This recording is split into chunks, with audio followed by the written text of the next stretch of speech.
Zaczynam po polsku, bo pamiętam, kiedy tutaj byłem pierwszy raz, kurczę, to było jak, nie wiem, taka dziura tutaj, schody ledwo stały, chyba bałem się tam chodzić i teraz macie tyle sponsorów, tyle kurczę fajne i to jest pełen po prostu. To nie do wyobrażenia.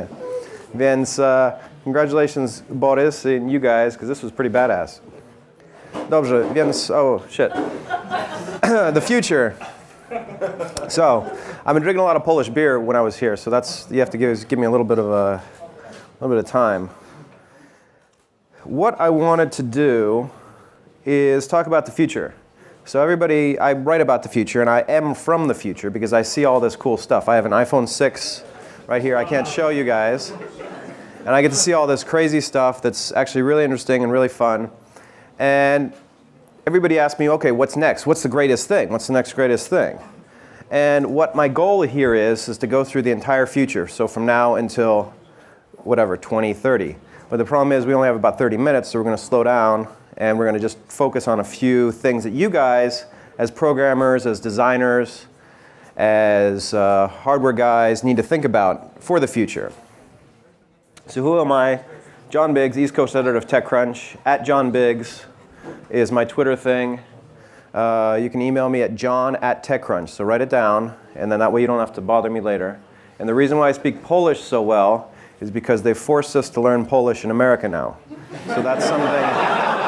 It's been hard being under your control for this many years, but now we're a colony of Poland.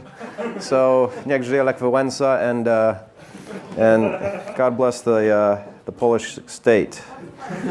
So I write about hardware mostly, the vast majority of the time, but I also write about software. I also write startups. I also like to write about stuff that interests general people. And my goal as a writer is to afflict the comfortable and comfort the afflicted. Whereas you guys are the afflicted. You guys don't have any press. You guys don't have any access to media. So my goal is to help you guys. So if you have a cool startup, you email me, John@TechCrunch, or tweet me @JohnBiggs. So that's my first goal.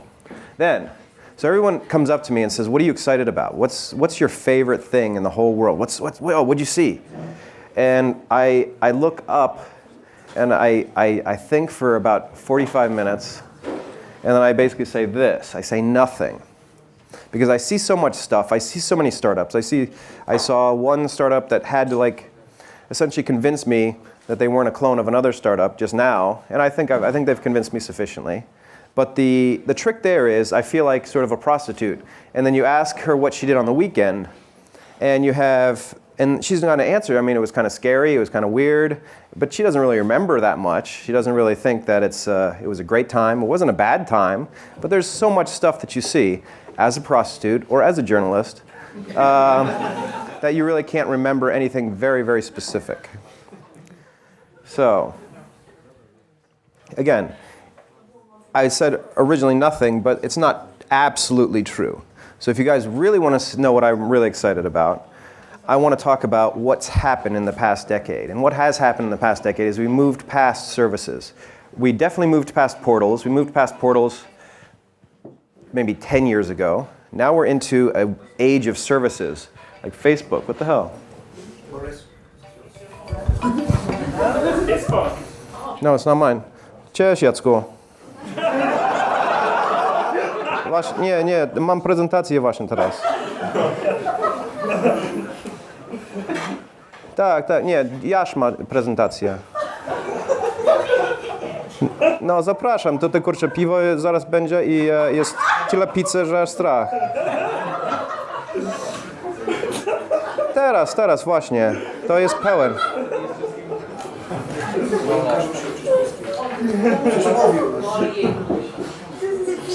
Dobra, no zapraszamy. No na razie. Świetnie mówicie w TechCrunchu po polsku. To Jacek, kto to było? Jacek Błoński? He will be talking after you. Oh shit. Well.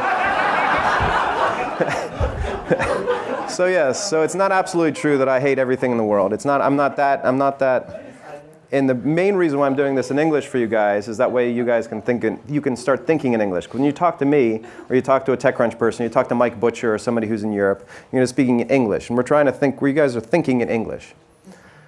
So yes, where were we before Jacek bothered me? So we were talking specifically about how the past decade has been about services, and recently it's been about APIs and SDKs, and things have changed considerably over the past, over the past decade.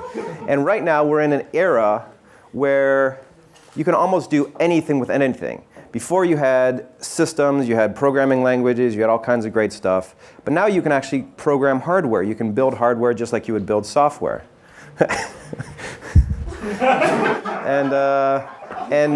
And then funding dried up for quite a while, and now funding is back. And as you can see, if you want to run an accelerator or have a party, you can have a party fairly quickly. So this is the stuff I'm excited about specifically. 3D printing, for example. This is one of my big things. And I don't think everybody's going to have a 3D printer. I think eventually you're going to have multiple 3D printers in multiple places. You guys should have a 3D printer at this point, just so you can think about it in terms of cases and all the other good stuff. But the important thing about 3D printing is it allows you to prototype very, very quickly. And it's almost a form of teleportation, because you can go online and download, for example, my head. So if you want to pick that up, it's right there. You can download my head, and I think there are two versions of my head. There's one with that's me without the ears, and then there's one with rabbit ears. And the best thing is that my they printed it. Yeah, you can download for free, and you can print it by yourself. But these guys, Shapeways, printed my head with rabbit ears in ceramic. So it's going to keep for a long time. So eventually they're going to dig up my head, and they're going to think I'm a god. And that's nice to know. So you can download me right here. So this is a form of teleportation. This is also a form of rapid prototyping. So just like you had Ruby or PHP or other languages to program your web services, you have this, which allows you to rapidly prototype a product. The other thing with this, and people say, oh shit, well, it's a head. Who cares about that? But what you can do is you can actually use the same service and download a sort of a bracket. So I downloaded a bracket. I needed one for some hose that I was running under the sink. I downloaded the bracket. It was too small. So I made it a little bit bigger, and I printed it out. So where's IKEA? We don't need IKEA anymore. We can print out our own silverware if we wanted to, feasibly. You can't do it yet, but you can do it eventually. If I'm able to print my head out in ceramic with rabbit ears, then I can probably do anything. Then I'm excited about the future of transport, because things are changing considerably in that arena as well. This is Lit Motors. They actually launched at TechCrunch Disrupt, and this is the one thing that I was excited about at TechCrunch Disrupt. And they have these weights inside the. Did I steal that lap? No, I think I stole that phone. Did I? Oh, you have the phone. Okay. They have these weights in there that keep the motorcycle from falling over. So if you get hit by a truck at 60 kilometers an hour, which I believe is what you guys use here, if the truck hits this thing, it will stay up and it won't fall over, because there are these huge weights inside right there. And when you get hit by a car and you're about to tip over, these huge giant arms pop out. And you're never going to fall over, you're never going to die. Well, you eventually will die, but you're never going to die in that thing. And this thing cost them $275,000 to make. And if you told what's Fiat doing, or what's Ford doing? They're doing nothing like this. For them, the innovation is basically sticking a new Bose radio inside a Focus, and that's the end of the story.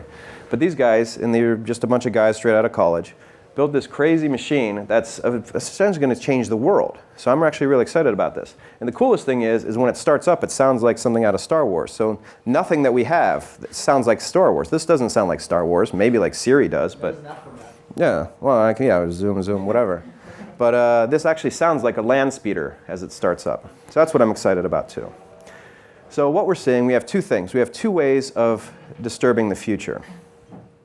How they're really disturbing the future is if you look at this is a Tesla store where they have electric cars, and Tesla is actually being sued in America by car resellers because they're not allowed to sell directly to the public, because these car resellers for most of this century have had access to the public directly. They bought the cars from Ford, they would sell them to normal people. Now Tesla wants to sell directly, and they're being sued. And I don't think Tesla really cares, because Tesla probably has enough money to survive, but I don't think Ford has enough money to survive. And I'm also excited about crowdfunding. This is another disruptive thing, and you guys have this here, I believe, in some form, correct? Yeah, there's a law that doesn't allow crowdfunding, but they're changing it in like very near future. Okay, so you don't have it yet, but it's very important. But there is a startup. There's like a crowdfunding. I think only NGOs are working right now. Really? Yeah. No, there is a startup. I just talked to two guys today. Okay. I don't remember the name. They're crowdfunded business and they're crowdfunded cultural projects. Okay. So we have crowdfunding for cultural projects, but crowdfunding for businesses and for products is much more important. And it's much more important for you guys because you can set up a project fairly quickly and easily. You say, I need X amount of cash for this project, and I can fund it, build it, and ship it within 6 months. Samsung, on the other hand, has to sit there. They have to make 10 phones a year or 20 phones a year, and they have to do it, or else they'll go out of business. It just drives them. That's what they do. So they'll just pump out phones. It doesn't matter. Android phone. They're never going to sell. They'll sell maybe like 500,000 of them, even less. Where the guys who only make one phone, these guys, for example, are selling millions of them because they've focused their product line, and they've been able to pump stuff out as quickly as possible, and they don't have to worry about. They're not beholden to some weird market trends that smaller suppliers are beholden to. So I support all these crazy things, and I'm sure I'm never going to get all this stuff. This is like a little USB thing that's like plugs in and it blinks. There's all kinds of other stuff. I think there's a sex toy in there. I'm not sure.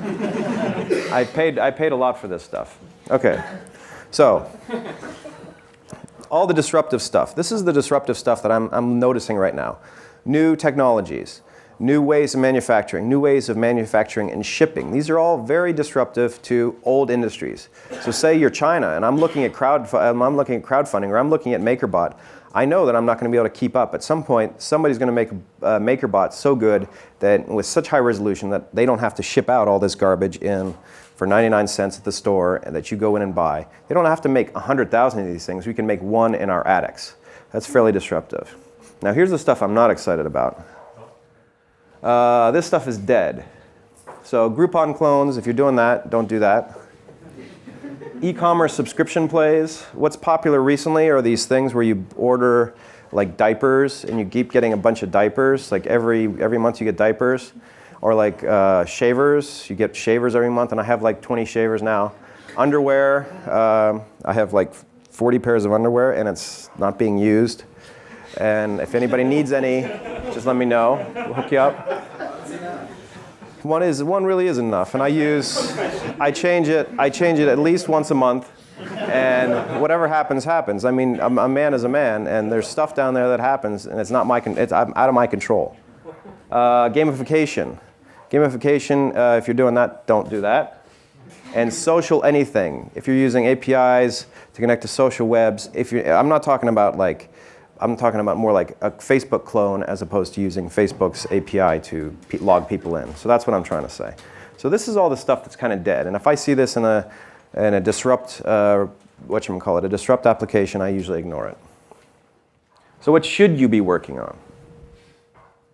So what I'm trying to bring this all back to, and I don't think it connects very well, but it's my goal that it does.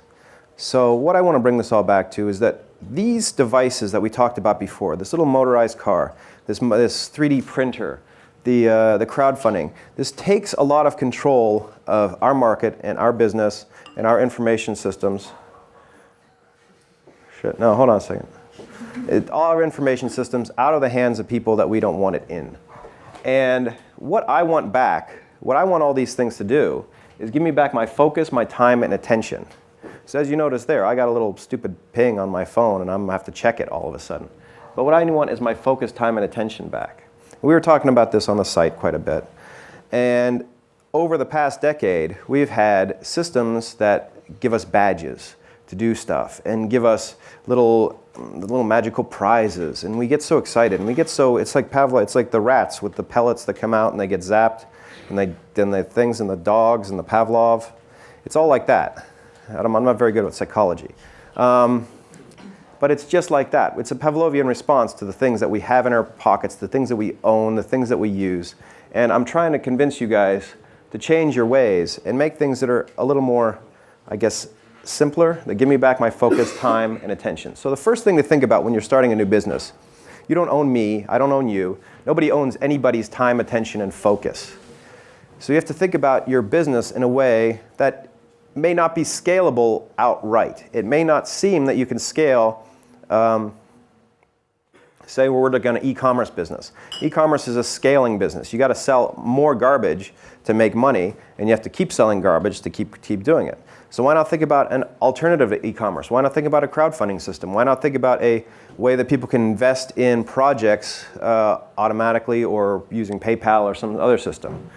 Increasingly, we're doing so much busy work for these services that unless it's as easy as possible to get in there and actually do good work, I don't even want to use them anymore. I think I have so many logins that I don't even know who I've logged into.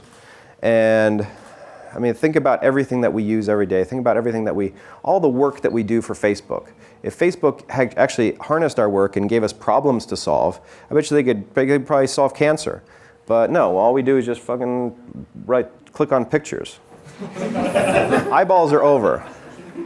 So eyeballs are over. I'm saying that Facebook doesn't have 2 million eyeballs. They have 2 billion eyeballs. They have 1 billion customers. So you have to think of it in terms of what those customers need and want, and what's valuable to those customers immediately. I don't need constant updates. I don't need constant emails. I don't need constant pings. What I need is a way to connect with people that I want to connect with and do it well. So we need to think about that. For years, for most of this decade, we think it's solved. I don't think it's solved. I think the projects that I talked about before are trying to solve old problems. This is still an old problem, and it's brand new, and it's something that you guys are going to have to think about when you build your next projects. I mean, think about eyeballs. So eyeballs don't even matter anymore. TechCrunch doesn't even care about eyeballs. I guess we do. Somebody does. But the trick there is what's an API call? Is that an eyeball or is that a robot?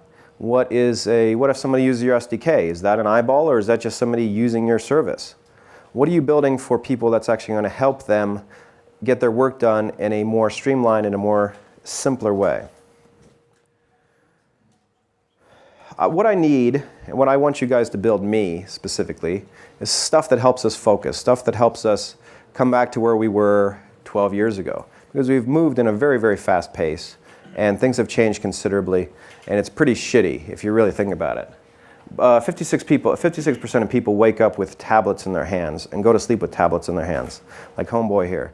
And think about it, you're laying in bed with your lady friend. And what are you guys doing? You're over there playing Fruit Ninja, and she's watching porn, and there's really nothing. Yeah, I know. I saw those pictures, and it's sad. And what can we do to get more information quickly into our brains? I guess it's a perception problem. How can we get things done much faster? I don't have the answers. That's why I'm asking you guys to do these solutions. So here's my advice in terms of the very, very small, boring answers that I have. So turn off your phone and see what you miss. And you turn off your internet and see what you need from the internet. And turn off social networks and see who you talk to on a daily basis. And how do you streamline that process of talking to people? How do you streamline that process of seeing what you really, really need off that tablet? And how do you turn off your phone and see what you miss? A few people do this fairly well, but a lot of this stuff is going to have to start happening in the background. Stuff that we don't notice.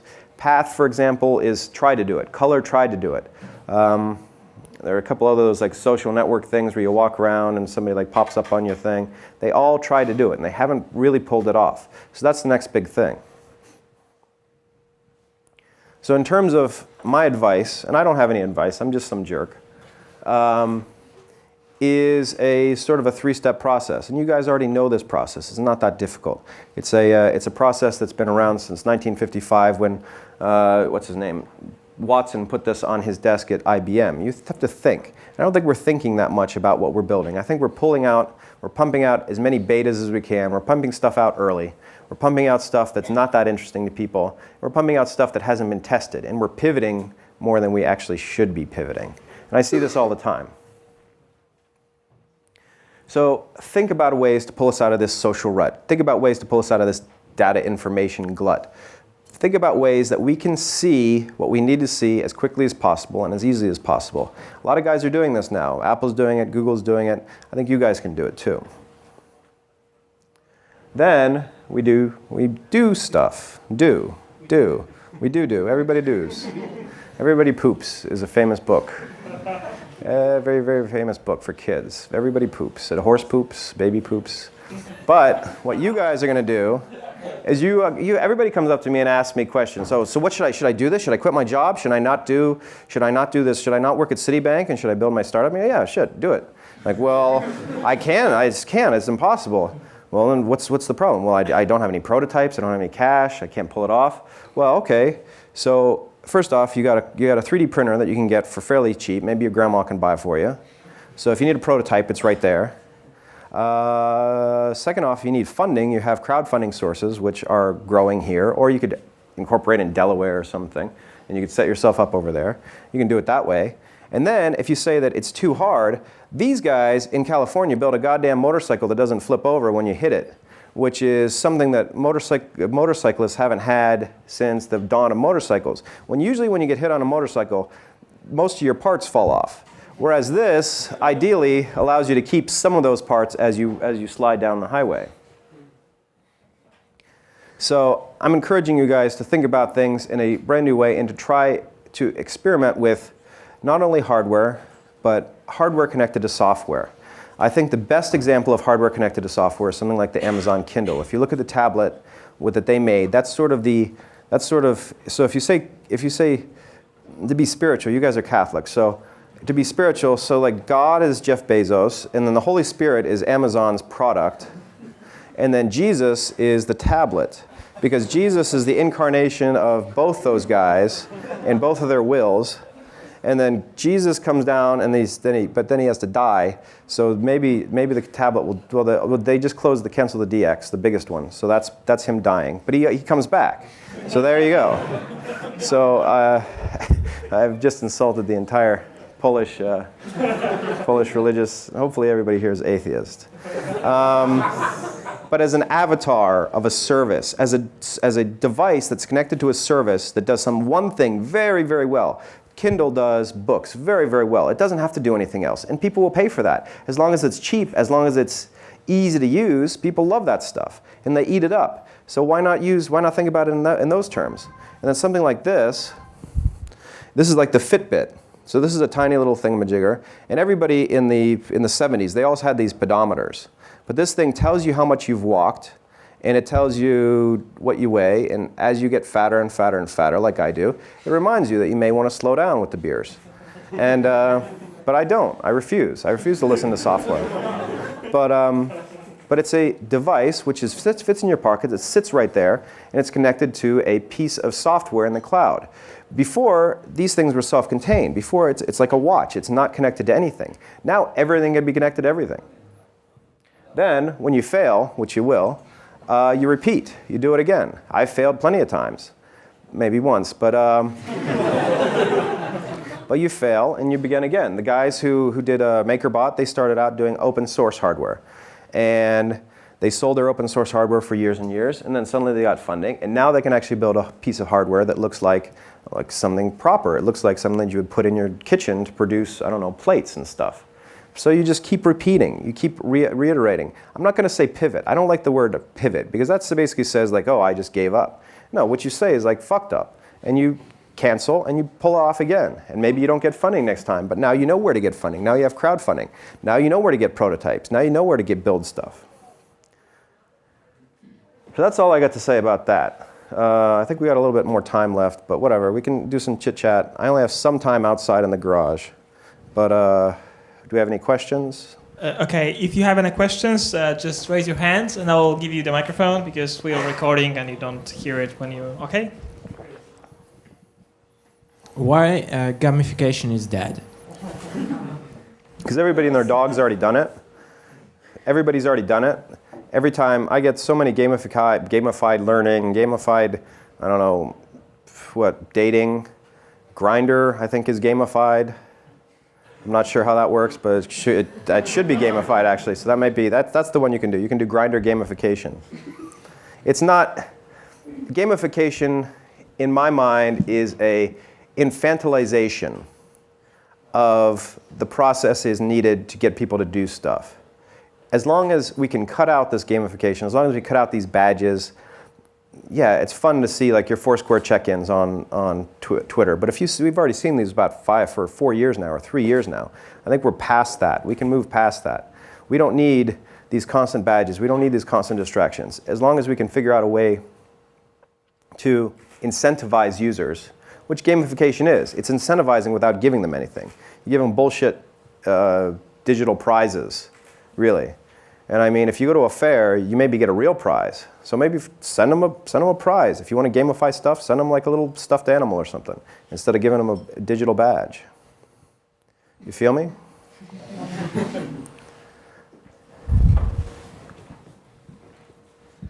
I feel like what you're saying is like anti-lean startup philosophy. What do you think about lean startup and pivoting and launching as soon as possible and all this stuff? Well, it depends on what you're thinking about lean startup. I think what I'm describing is something like a group of 2 or 3 people who get together, build a product, build something that they can actually sell, and build something that they know is going to either help people or hurt people's brains, and they need to produce that as quickly as possible. I would agree with the lean startup philosophy in that respect. I'm also saying that the pivot from what you're trying to say is you can pivot later. Once you're funded, now you have crowdfunding, now you have other sources of funding. And crowdfunding is a great way to tell if your product sucks or not. And if you're out here or you're somewhere else, everybody's going to tell you, wow, an amazing product. But if you're trying to sell it to the world, that's the trick. You have to figure out PR. You have to figure out how to describe things. You have to figure out how to make a good video. You can do these things yourself.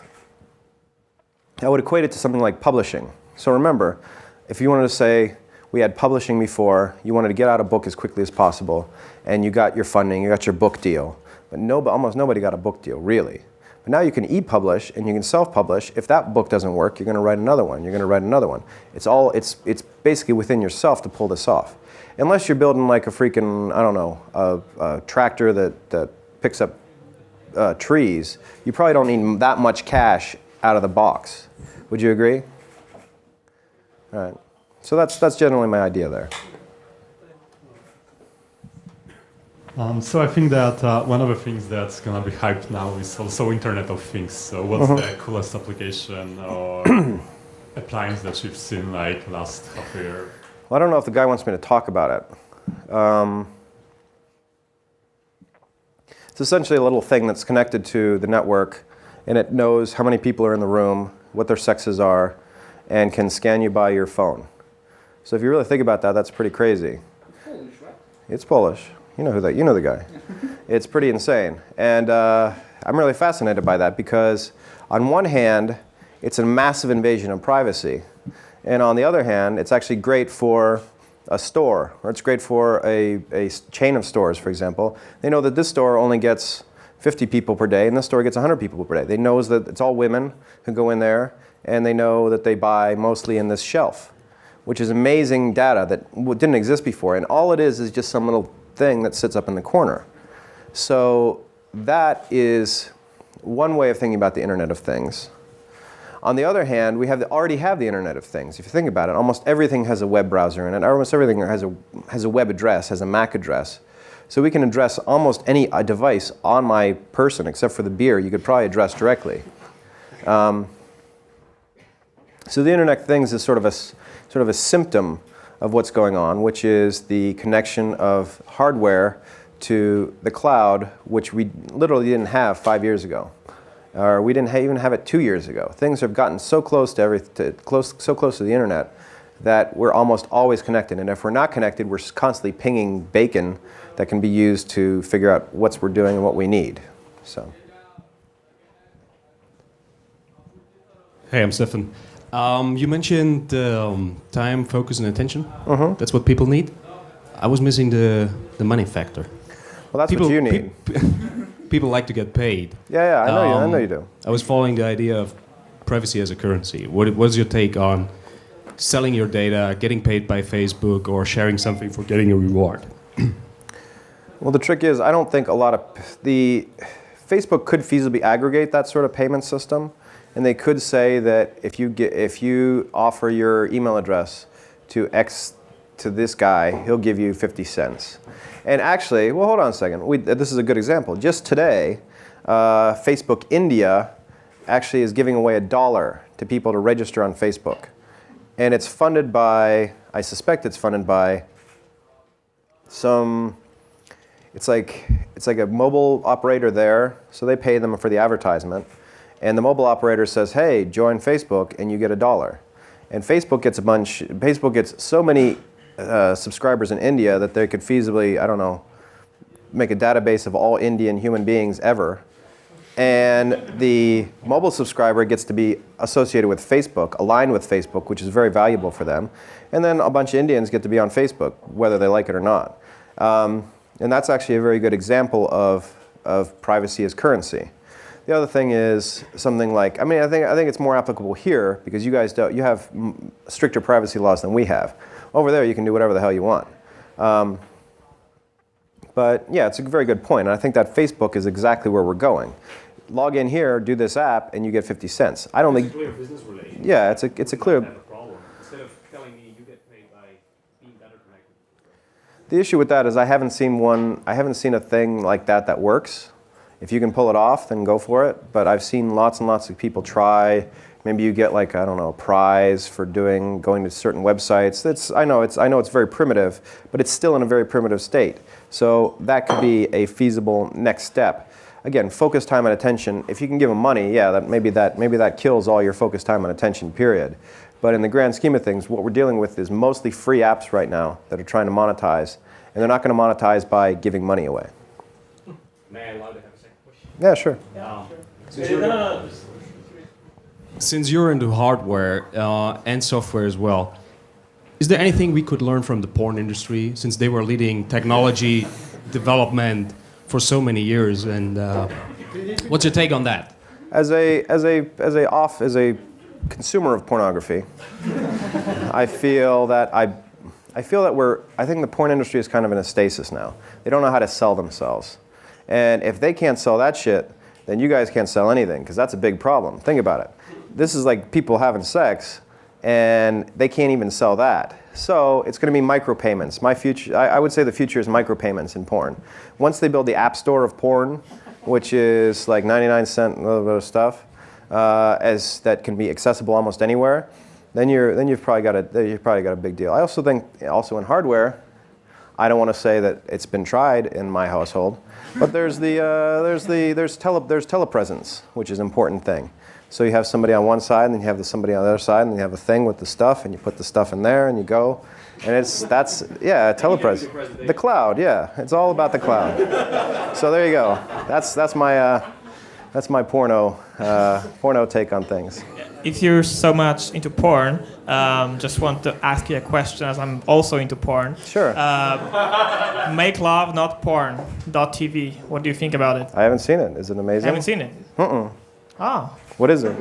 I'm more into porn then. It's the new project by Cindy Gallup, who wants people to see real sex in the internet, not like fake sex like in most porn. They want people to actually record their couple, like being a couple, record. So that's micropayments. Yeah. So there you go. And then have this like real website of people having. Which is fun. Yeah, that's great. So I'm actually going to do that when I get home. Make love. It's just going to be. It's going to be horrible for like 30 seconds. Then it's going to be okay for about 2 minutes. And then it's going to be horrible for another 30 minutes. But yes, I would something like that. Micropayments, curated content, homegrown content, because it's easier than ever to make something. and to show stuff off. Like I could sell my head as a sex toy, for example. Hi, I'm Igor, and I want to ask you about bioengineering. You didn't mention it, connecting biological things, humans, and hardware. How do you think it will develop? So bioengineering?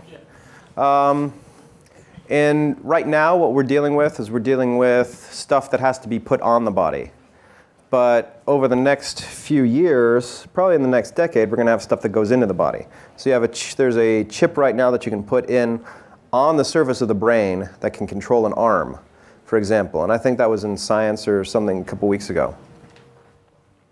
Then there's stuff that would connect to your muscles, on the muscle directly, and it would tell when you're about to have a seizure. So it could have control over a seizure, and it could signal when it's having a problem. So what's happening is we're basically biohacking. So we have this Fitbit is no longer in my pocket, it's inside my body somewhere, and it's telling me what my core temperature is, how many calories I'm using. And I think we're at a point, we're not quite there yet, where we're going to have something as cool as that motorcycle that goes inside our bodies. I think we're all still a little bit squeamish about putting stuff inside our butts and stuff.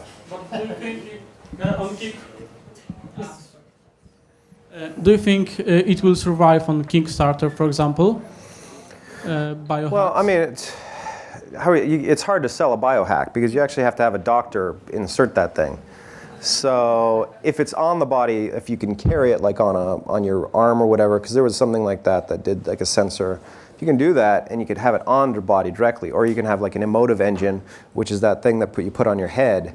If you have that sort of control that's actually a piece of hardware that goes on the body, that's going to be, that you can kickstart that. But I think somebody in a like somebody with an actual doctorate in human cutting up would probably be a better solution as opposed to a Kickstarter of somebody putting something inside your lung. So let's not kickstart. Yeah, let's not kickstart that just yet. This isn't Neuromancer. Yeah, I have one question. If you had to start from scratch now, what business would you choose? Me? Yeah. So. I mean, startup, of course. No, you know what I'd do? I'd probably quit and I'd go work for MakerBot. For MakerBot, the guys who make the 3D printers. As a journalist, I see all kinds of stuff, but the thing that really excites me is 3D printing. And I see what they're doing is the equivalent of like when you had your 800 XL sitting, or your Atari, your Commodore 64 sitting on your desk with a dot matrix printer. Yeah, I know you do. You look like a man with a 64. And when you had your dot matrix printer next to it, and think about how much that dot matrix printer cost you. It was really expensive. Even in Poland, it was amazingly expensive. But you were still printing about banners, and you were the most happiest kid in the world. So what we're dealing with now is we're dealing with that infancy of 3D object printing, that infancy of, I don't know, transportation via digital files, which is amazing. So if I wanted to get you guys my head, I could have you guys print it out up here, and I could send it over from the States, no problem. So that's where things are in the infancy, and I think that's where to get in on the ground floor. So all these things that I brought up were actually the things to get on the ground floor on. This is the future. That's the future. That's one of the futures. Okay, thanks. Yeah, there's many futures. There's also a future where dinosaurs come back and kill us all. Well, that's exactly what I thought. Yeah, it's that's the annoying one.